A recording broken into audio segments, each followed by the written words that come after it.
Hi, this is Todd Howard of Bethesda Game Studios, and we're here to show you a sneak peek at our latest game, Skyrim. Each time we do a new Elder Scrolls game, we like to start fresh, and Skyrim is no different. Coming off of Oblivion, and then the team did Fallout 3, we had a huge list of things we knew we wanted to do technically with the current generation of hardware and PCs to bring a virtual fantasy world to life. So we've rewritten the render, we've rewritten all the gameplay, the scripting language, the faces, the foliage, and all this comes together in our new engine we call the Creation Engine. So we're interested in all the little details like this plant here, the medium details of these logs and trees, and all the way up to distant mountains. And if you've played our previous stuff, you know that mountain is not just a backdrop. You can walk all the way to the top of that mountain. And it's a huge world. Like our previous games, you can create any kind of character you want and then go do what you want. The game's primarily designed as a first-person game, but you can also play in third person.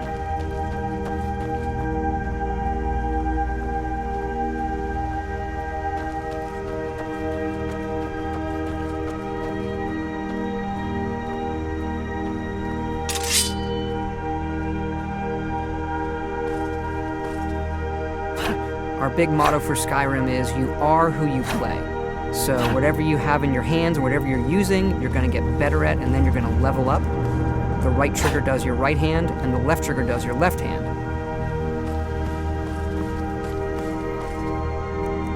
And you could put either a weapon or a spell.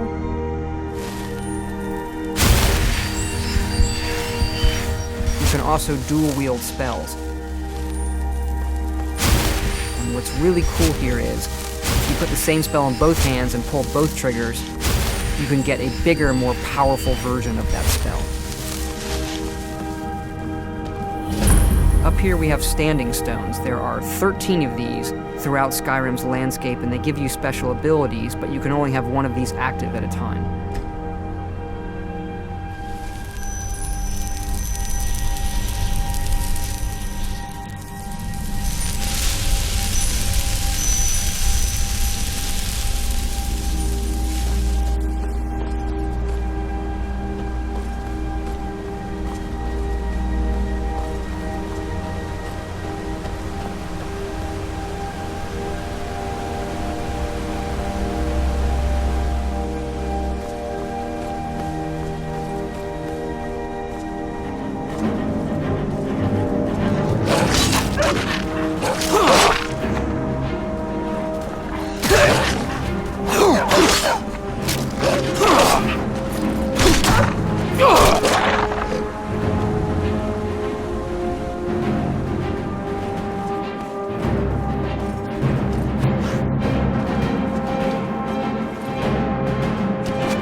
This is your character menu.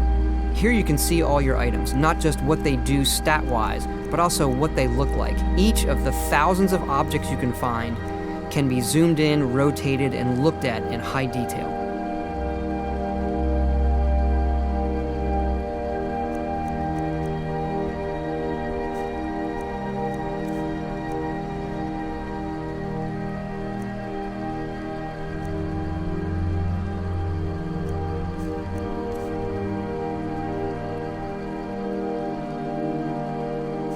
With the skills menu, you look to the heavens, and here you can see all of your skills, how they're progressing, and as your skills increase, you'll push yourself to leveling up. The higher the skill, the more it affects your level progress. And when you level up, you get to pick a perk. Each of these skills has its own perk tree. As you develop your character, it's like the game is drawing this custom constellation for who you are. Lastly, we have the map, and we're just going to pull the camera back here and show you how the level of detail system works in the game. We're just rendering the whole world.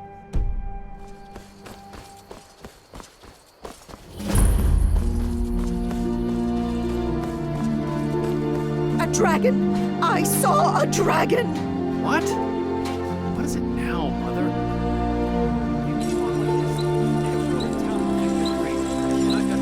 Ain't every day we get visitors in Riverwood.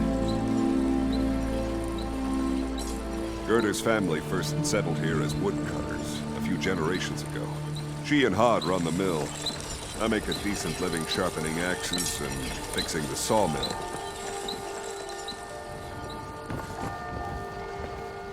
Here for work? Get an axe. And bring me all the wood you can chop.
This mountain here is the tallest mountain in Skyrim. It's called the Throat of the World. It is home to the Greybeards, who are masters of the voice.